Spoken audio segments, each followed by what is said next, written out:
Muito bem, nós estamos iniciando hoje esta série de mensagens que está aí, você pode ver, Respostas de Jesus. Esse é o tema que vai nos envolver durante esses próximos domingos. E a pergunta que eu faço a você é se você está disposto a ouvir resposta de Jesus, da boca de Jesus. Porque nós vamos ler a Bíblia e vamos tentar refletir e entender que Jesus algumas vezes foi indagado a queima-roupa, como a gente fala, de alguma situação que as pessoas queriam ou colocá-lo à prova ou de fato entender, saber o que ele ensinava. E algumas vezes também ele foi colocado em uma situação que exigiu dele uma resposta, um posicionamento, uma prática.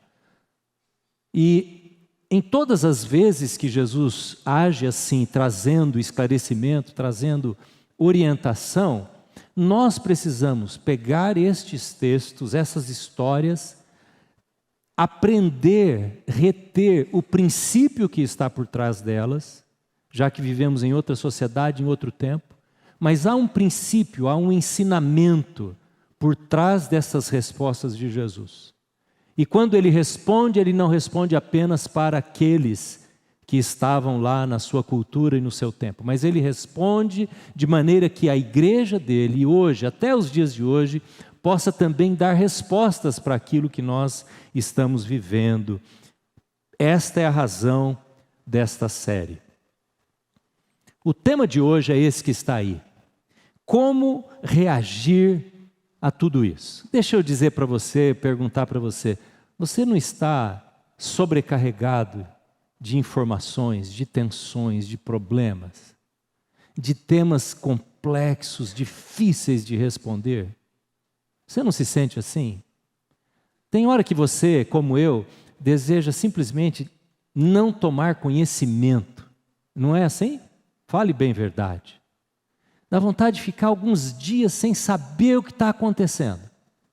Como se nada mais importasse para nós aqui na Terra. Porque é tanta tensão, é tanto assunto complexo, e é tanta discórdia e tanta falta de concordância, de paz entre aqueles que nos governam, na sociedade em geral, na mídia. A gente ouve falar tanto de fake news, a gente ouve falar tanto de processos legais contra pessoas, a gente ouve falar de tanta confusão, e há tanto tema que se opõe contra os nossos princípios, que a gente quer dar um basta. Quer dar um basta. Eu sei que você que está em casa também deve estar concordando com isso. Por isso essa pergunta, como reagir? Então nós vamos olhar para Jesus. E o texto que eu quero convidar você a abrir é esse que está aí. Você abra, por favor, mantenha-o aberto. Nós vamos ler alguns versículos desta que é chamada entrada triunfal de Jesus. Mas eu não vou falar hoje sobre aquele fato de Jesus estar num jumentinho e que as palmeiras foram colocadas no chão e as pessoas gritavam, não simplesmente um relato da história, mas eu quero ver com você aquilo que está por trás, aquilo que está acontecendo, qual é o panorama que Jesus está vivendo naquele dia da sua chegada em Jerusalém. E é isso que nós vamos ler, capítulo 19, versículo 28 em diante. E o texto diz assim: depois de dizer isso, Jesus foi adiante, subindo para Jerusalém. Ao aproximar-te de Betfagé e de Betânia, no monte chamado das Oliveiras, enviou 2 dos seus discípulos, dizendo-lhes: vão ao povoado que está adiante, e ao entrarem encontrarão um jumentinho amarrado, no qual ninguém jamais montou. Desamarrem-no e tragam-no aqui. Se alguém lhes perguntar, por que estão desamarrando? Digam-lhe, o Senhor precisa dele. Os que tinham sido enviados foram encontrar o animal exatamente como ele lhes havia dito. Quando estavam desamarrando o jumentinho, os seus donos lhes perguntaram, por que vocês estão desamarrando o jumentinho? E eles responderam, o Senhor precisa dele. Levaram-no a Jesus, lançaram seus mantos sobre o jumentinho e fizeram que Jesus montasse nele. Enquanto ele prosseguia, o povo estendia os seus mantos pelo caminho. Quando ele já estava perto da descida do Monte das Oliveiras, Toda a multidão dos discípulos começou a louvar a Deus alegremente e em alta voz, e por todos os milagres que tinham visto, e exclamavam: bendito é o Rei que vem em nome do Senhor, paz nos céus e glória nas alturas. Alguns dos fariseus que estavam no meio da multidão disseram a Jesus: Mestre, repreende os teus discípulos. Eu lhes digo, respondeu ele, se eles se calarem, as pedras clamarão. Quando a gente lê esse texto assim, rapidamente, sem mergulhar no ambiente que estava de fato acontecendo, dá a impressão que foi um ambiente de festa. Jesus estava feliz, Jesus estava alegre, porque as pessoas estavam recebendo para a entrada em Jerusalém como rei, e aqueles tecidos colocados no chão, e aquelas folhas de palmeira provavelmente, dizendo, bendito é o rei que vem em nome do Senhor. Mas não é nada disso. Esta é uma conclusão precipitada daqueles que leem esse texto. Porque Jesus está entrando pela última vez em Jerusalém. Ele havia vindo a essa cidade com muita frequência, desde criança, trazido pelos pais. Ele conhecia bem o percurso da chegada de Jerusalém. E agora, nesta última vez, ele sai da Galiléia com seus discípulos, e ele sabe que, ao contrário de encontrar ali uma festa, ele encontraria a sua própria morte. Jesus está ciente que ele estava com os seus dias contados, que ele seria julgado, que ele seria condenado e ele seria morto na cruz. Veja, se você quer me acompanhar, vire uma folha para trás e vá para o capítulo 18. Capítulo 18, versículo 31, mostra exatamente o que Jesus diz sobre os seus dias futuros. Capítulo 18, versículo 31. Jesus chamou à parte os 12 e lhes disse: estamos subindo para Jerusalém, e tudo o que está escrito pelos profetas acerca do Filho do Homem se cumprirá. Ele será entregue aos gentios, aos romanos, que zombarão dele, o insultarão, cuspirão nele, o açoitarão e o matarão.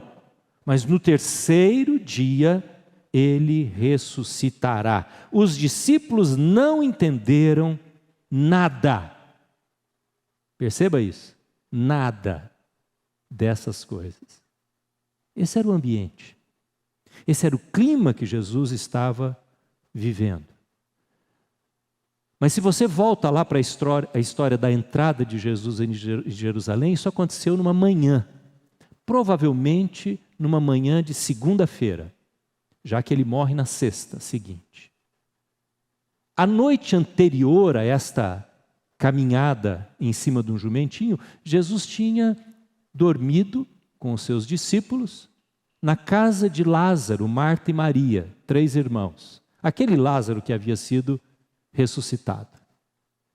No momento da ceia, do jantar, que Marta e Maria prepararam, Maria se levanta, vai em direção aos pés de Jesus e lança sobre os pés de Jesus um perfume caríssimo. E ela foi advertida pelos discípulos, lembra dessa história? Por que não guardou esse perfume? Poderia dar para os pobres. Judas disse isso. O interesse de Judas não era, de fato, em dar nada para ninguém, era tomar para si aquele dinheiro, porque era isso que ele fazia. Mas Jesus olha para aquele ato de Maria e diz assim: ela me preparou para a sepultura.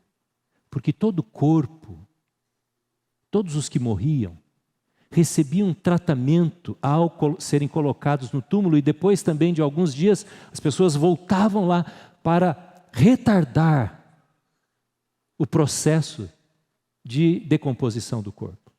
E Jesus olha para Maria e diz: ela me preparou para a morte, isto é, a expectativa de Jesus era esta: estou indo para a cruz. Agora, qual que eram as expectativas das outras pessoas? Veja, os discípulos tinham uma expectativa, que era muito diferente da de Jesus. Os discípulos achavam que Jesus, indo para Jerusalém, poderia trazer um governo em oposição aos governos ali existentes. Romano, o poder político, imperial, e o poder judaico dos líderes religiosos, o poder religioso. Que Jesus iria trazer uma alternativa de governo. Tanto é que eles estavam discutindo quem ficaria à direita, quem ficaria à esquerda. É nesse contexto dos discípulos entenderem assim e terem essa expectativa. Judas, por outro lado, estava vendo uma oportunidade de ganhar dinheiro, e de fato isso aconteceu, porque ele vende a informação por 30 moedas de prata. Então a expectativa deste discípulo em particular, como Juliano disse, lá na mesa, ele foi tomado por aquele desejo de entregar Jesus. Mas aqui na entrada de Jerusalém, que acontece dias antes, isso já está selado no coração de Judas. E o povo? Qual era a expectativa do povo? O povo. Este povo que havia visto Jesus fazer milagres, esse povo que havia sido beneficiado por Jesus, essa multidão que agora seguia Jesus, porque os primeiros anos, ou o primeiro ano de Jesus não queria publicidade, ele dizia: não conte nada para ninguém. Mas agora os milagres se tornam públicos, e os meios de comunicação vão em cima de Jesus, não é? E os comentários surgem, e não tem mais como evitar. Então, no caminho da Galileia para essa última entrada em Jerusalém, Jesus vai fazendo milagres.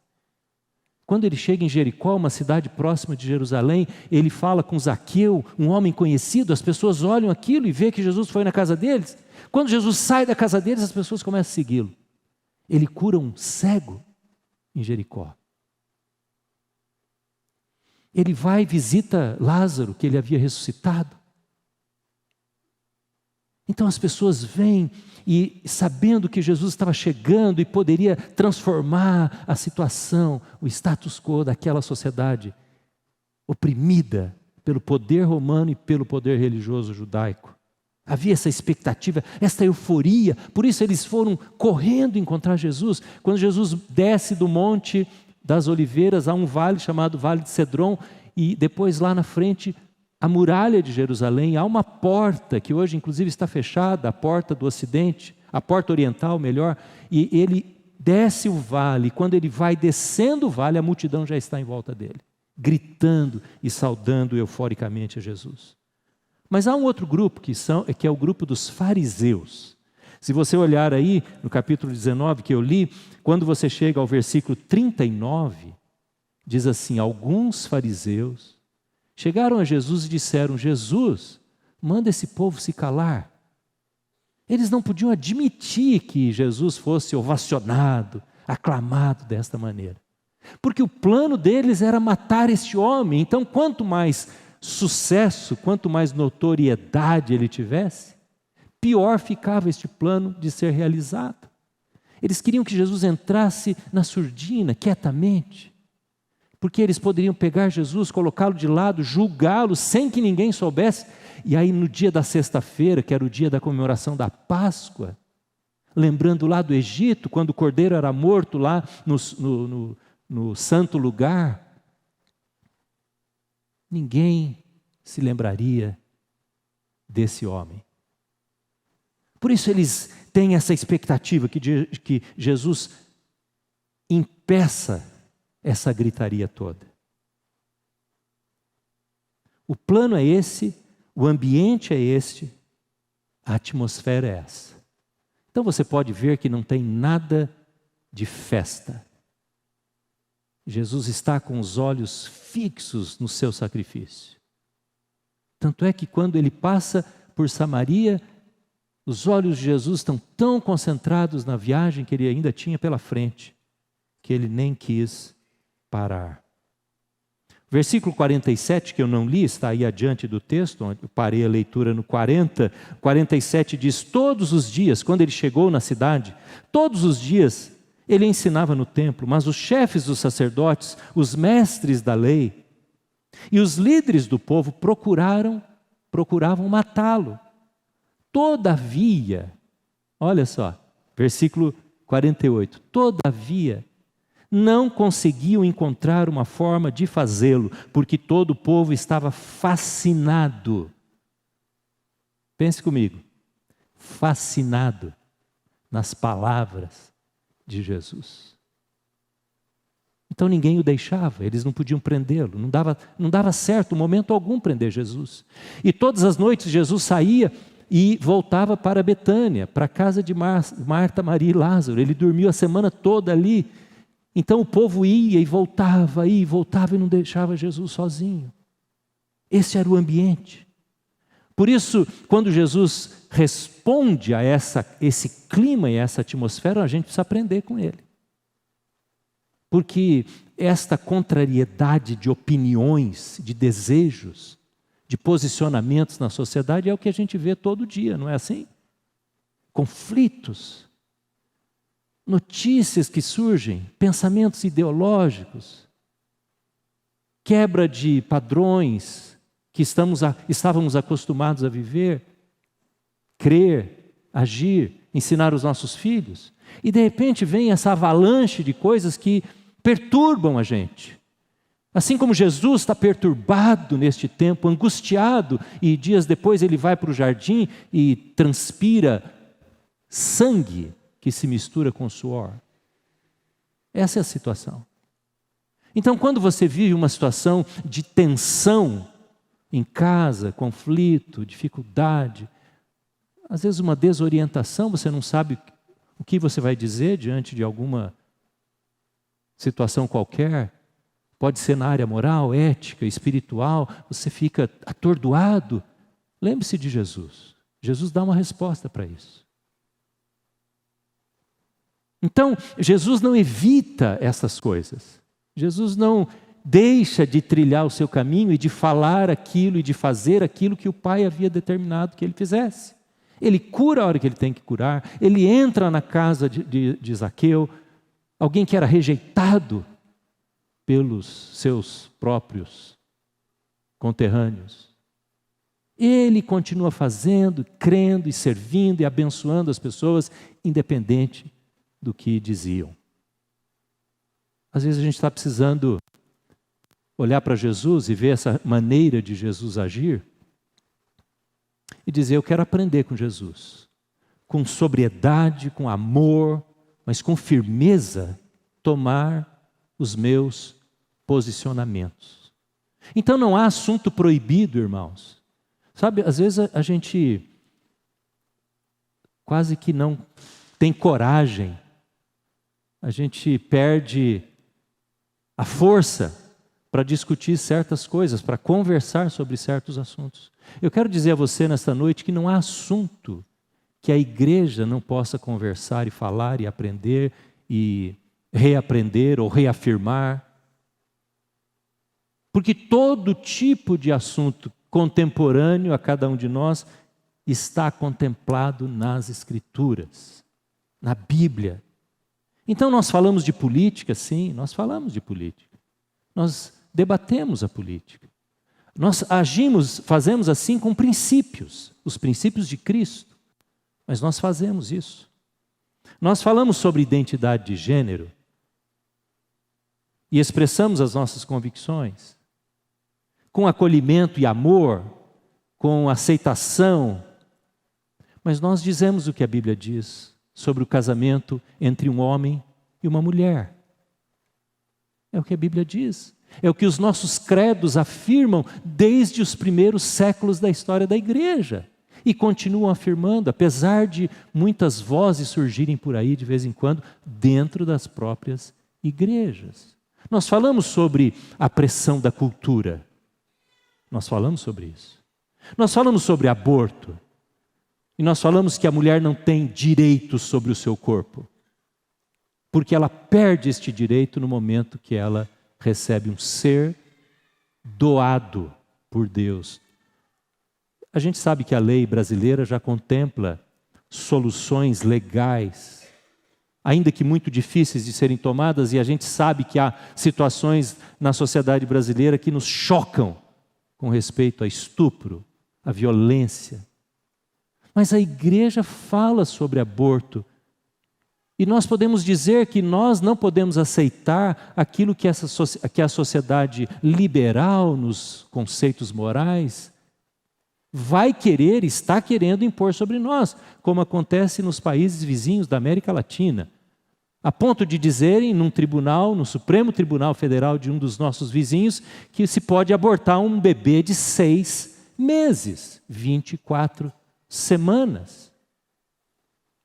Nós falamos sobre isso, nós cremos alguma coisa sobre isso. A gente fala sobre divórcio, sobre novo casamento. Quando é que a Bíblia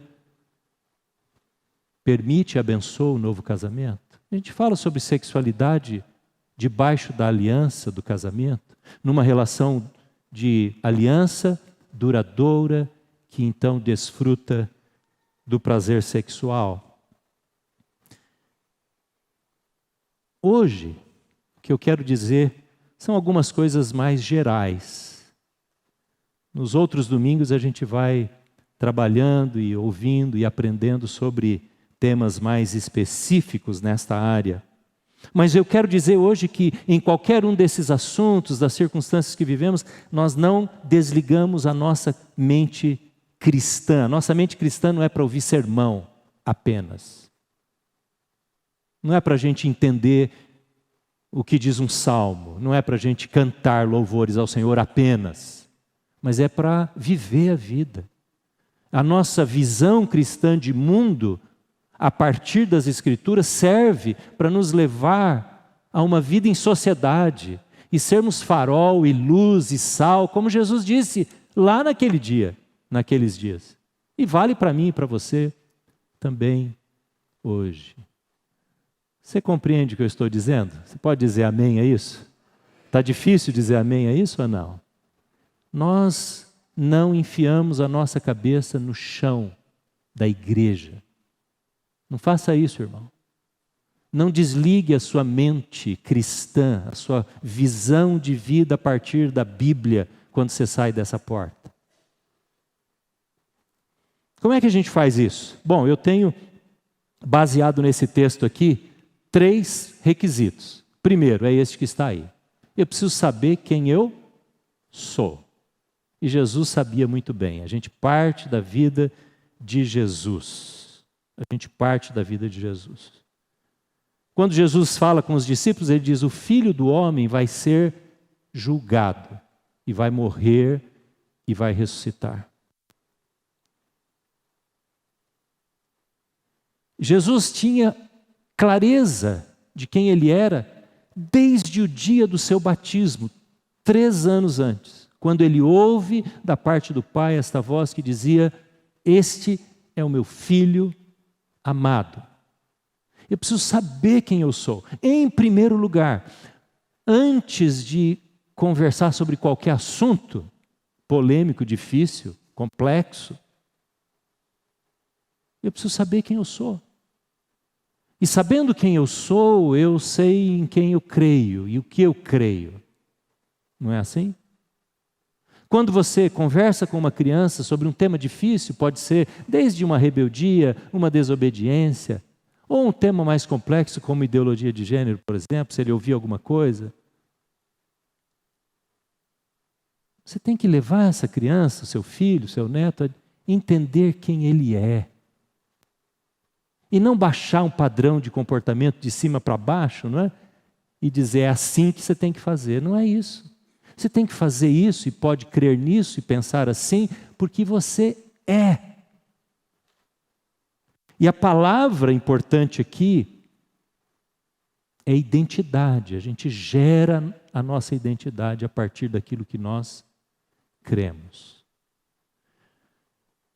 Há uma frase escrita por um pastor nos Estados Unidos chamado Timothy Keller.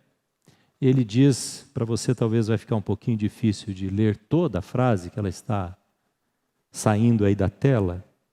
Ele diz assim: é impossível ter conhecimento verdadeiro, ou ter conhecido o verdadeiro Jesus, e ser indiferente. Até aí está ali na tela, você pode ver, não é? É impossível conhecer o verdadeiro Jesus e ser indiferente.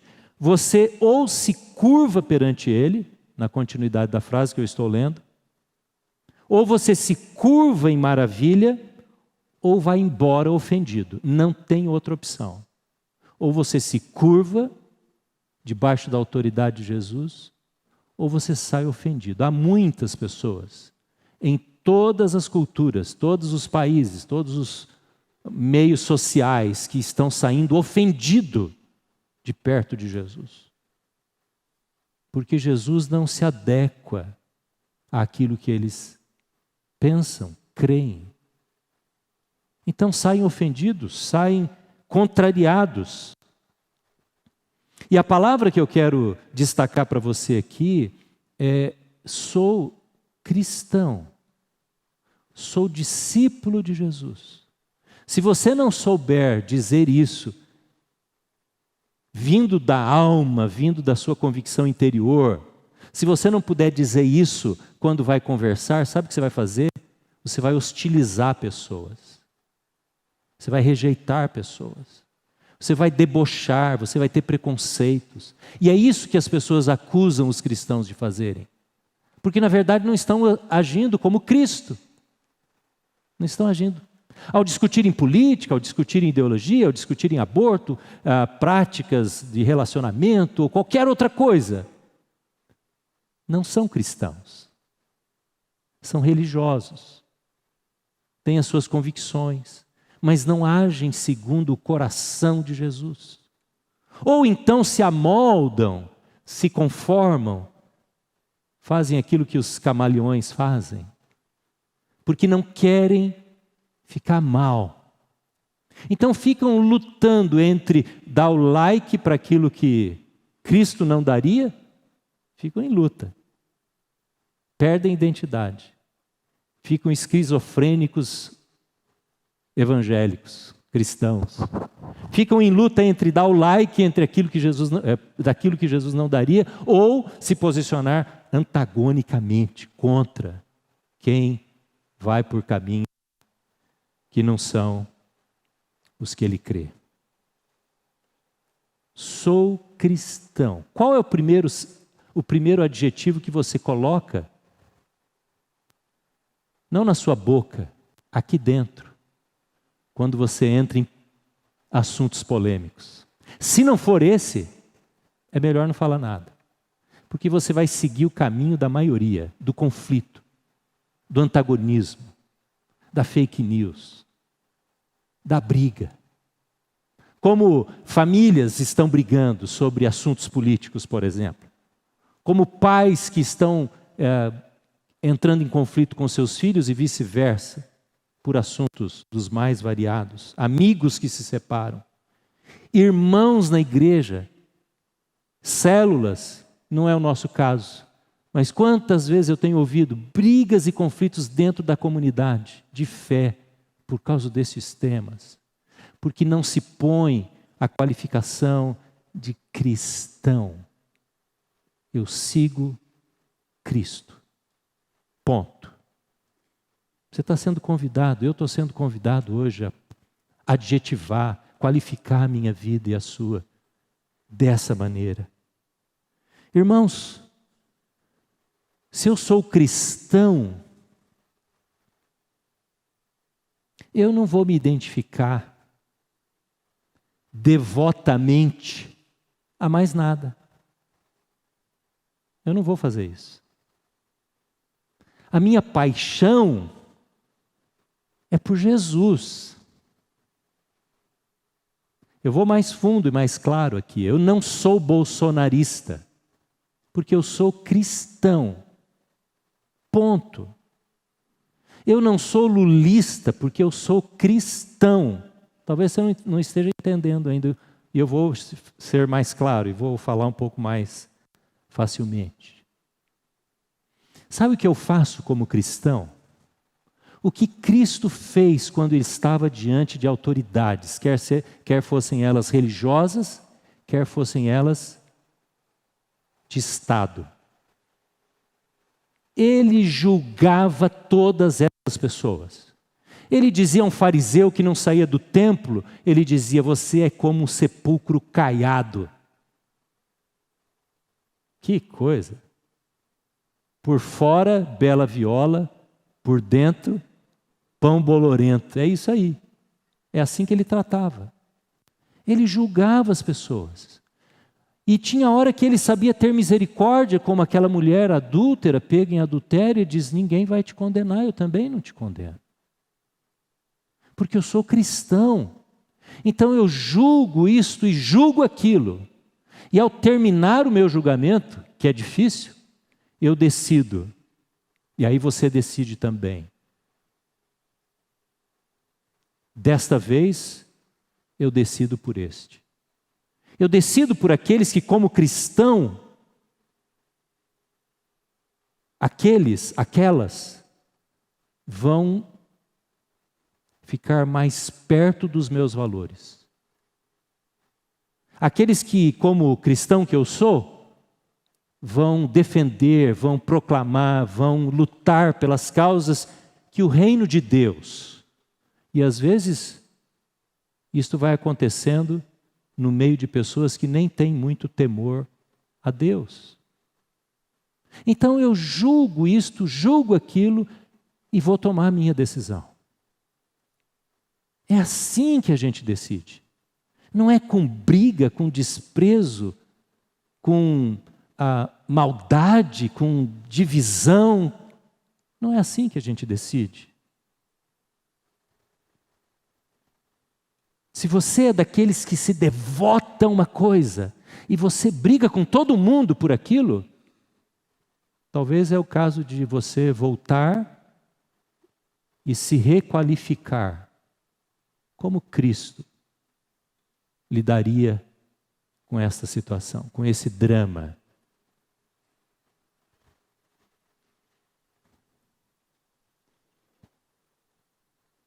Porque o cristão, ele vai buscar sabedoria em Deus. Porque o cristão olha para frente, ele pensa: bom, esta pessoa vai trazer para a minha sociedade, para a minha cidade, para o meu estado, para a Assembleia Legislativa, para o Congresso, o que quer que seja, quais valores nas suas mãos? E vai lutar pelo quê? Você sabe que os juízes da Suprema Corte são indicados pela presidência, não é? Você sabe disso. Então você precisa pensar nisso. Com a inteligência que Deus te deu e com a sabedoria e o discernimento espiritual, saber isso. O seu deputado, quais são os valores que essa pessoa tem? E não é porque é parente de alguém, porque é amigo de alguém, porque nasceu em tal lugar. Gente, isso é infantilidade de cidadania. Uma vez pediram para eu escrever um artigo sobre a bandeira. E eu fiquei pensando: o que eu vou falar sobre a bandeira? Não precisa falar sobre que ela tem 133 anos agora, né? A bandeira, esta bandeira, antes era outra. Nesses 200 anos já mudamos algumas vezes de bandeiras. 200 anos de independência. E eu pensei: eu sei o que eu vou falar. E eu escrevi da perspectiva espiritual da bandeira, porque você sabe que o verde significa as matas, a beleza da nossa natureza. Você sabe que o amarelo, para quem criou a bandeira, significa a riqueza do Brasil, do solo, do subsolo. Você sabe que o azul significa o céu, as águas, os mares, os rios. E você sabe que o branco significa a paz. Então eu pensei que eu e você, como cidadãos brasileiros, nós temos que ter o pé verde e amarelo, pé na terra. A gente tem que amar essa terra. Nós temos que orar por ela. Como cristãos, nós temos que dizer: Senhor, governa através de homens e mulheres que são governados por Ti. Mas eu, como cristão, tenho que ter a minha cabeça, a minha mente e a minha esperança no azul do céu, da eternidade, na paz que só Deus pode trazer para uma nação. E não é um presidente, nem um juiz, nem um deputado, nem um senador, quem quer que seja, se ele não for governado por Deus. Então seja verde, amarelo, ame o seu país, pise na terra, seja responsável. Não fique brincando e de briga por qualquer que seja a sua tendência, a vontade política.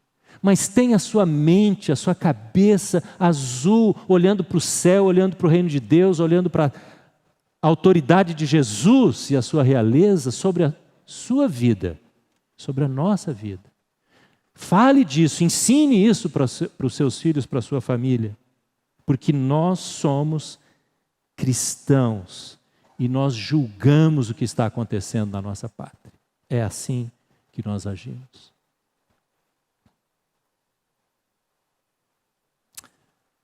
Eu vou parar aqui. Eu tinha ainda mais 2 pontos, mas eu não vou falar mais.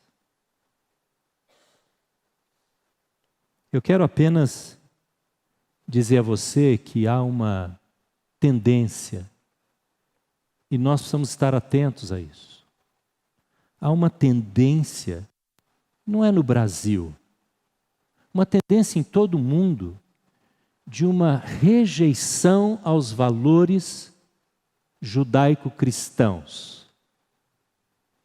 A nossa sociedade ocidental foi firmada em cima dos valores judaicos cristãos. São estes valores que trouxeram a democracia, o valor da mulher, que trouxeram o voto de todos, as democracias, os governos, os poderes dentro da democracia que devem se controlar e se contrabalançar. Foram homens e mulheres no passado, desta herança judaico-cristã, que lutaram contra a escravidão. E eu desafio você, convido você a ler um livro escrito por um indiano, um teólogo e um filósofo indiano. E o título do livro é O Livro que Fez o Meu Mundo.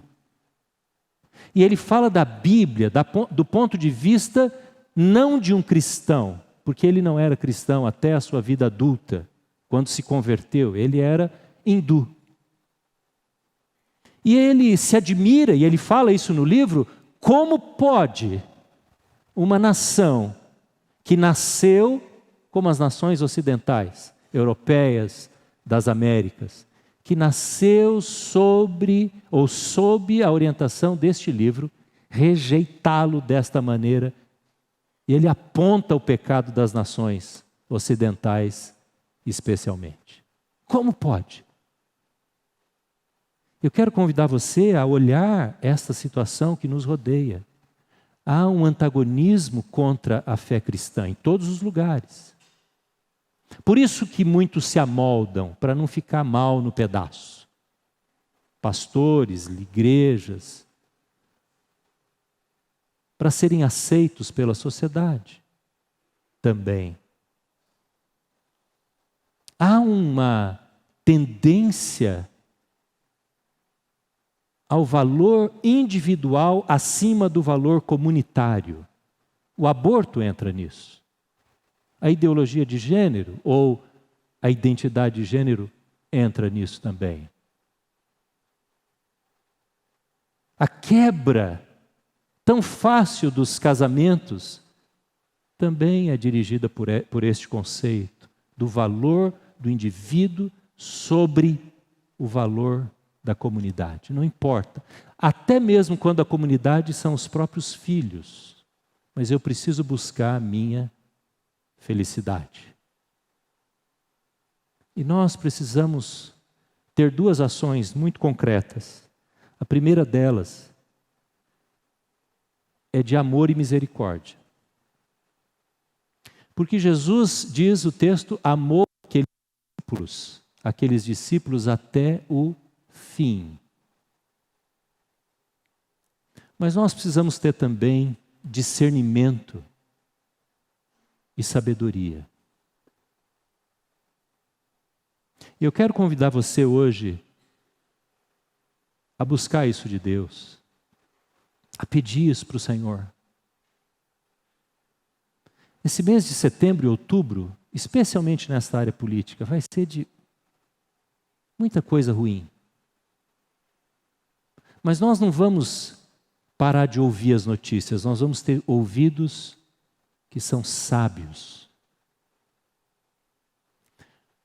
Para concluir, quando os fariseus disseram para Jesus, Jesus manda esse povo calar, qual foi a resposta de Jesus? Você lembra?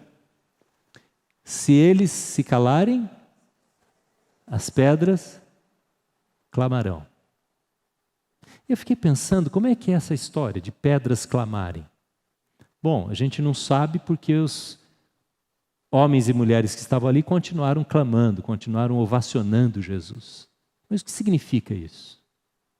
E aí eu pensei numa outra pedra, não daquelas pedras do caminho do jumentinho, mas 6 dias depois surgiu uma grande, enorme pedra. Quando as mulheres chegaram para visitar o túmulo de Jesus e esperavam entrar no túmulo de Jesus para novamente embalsamar o corpo, levaram quilos de aromas preparados para aquele cuidado do corpo. Tinha uma pedra que não estava mais no caminho. Essa pedra é a pedra que clama até hoje. Essa pedra clama para mim e para você todo dia. Clama perguntando para nós se nós de fato vamos viver a nossa vida debaixo da autoridade desse que ressuscitou e que é governo sobre todos e sobre tudo. Essa pedra. Agora, essa pedra, ela clama para quem tem ouvidos para ouvir e coração para se submeter. E eu sei que você quer isso. Esse clamor de Jesus. Esse clamor que passa pelo amor de Jesus pelas pessoas. Quando Jesus olha, Jesus não diz como alguns estão dizendo por aí. Deus ama todas as pessoas e tolera ou dá liberdade para que cada um faça o que quer. Esse não é o Jesus daquela pedra, mas é o que tomou autoridade para construir a sua igreja, para que a sua igreja seja sal, seja luz, compartilhe a vida de Jesus. E eu quero convidar você a deixar essa pedra da ressurreição, do túmulo vazio, falar alto no seu coração. Porque Jesus, quando saiu de lá, foi em busca daqueles homens e mulheres que haviam fugido de perto dele, que haviam abandonado, que o haviam deixado lá no jardim do Getsêmani. Jesus foi lá e disse: é com vocês que eu quero falar, vocês que eu quero restaurar. Jesus está buscando essas pessoas em todos os lugares. Jesus está buscando mulheres que abortaram, que vivem com culpa. Jesus está buscando pessoas que querem se arrepender dos seus pecados. Jesus está buscando desde dentro da igreja até no ambiente mais devasso ou mais corrupto, mais sórdido ou mais incrédulo que tenha por aí. E a gente precisa ser como Jesus, precisa responder como Jesus.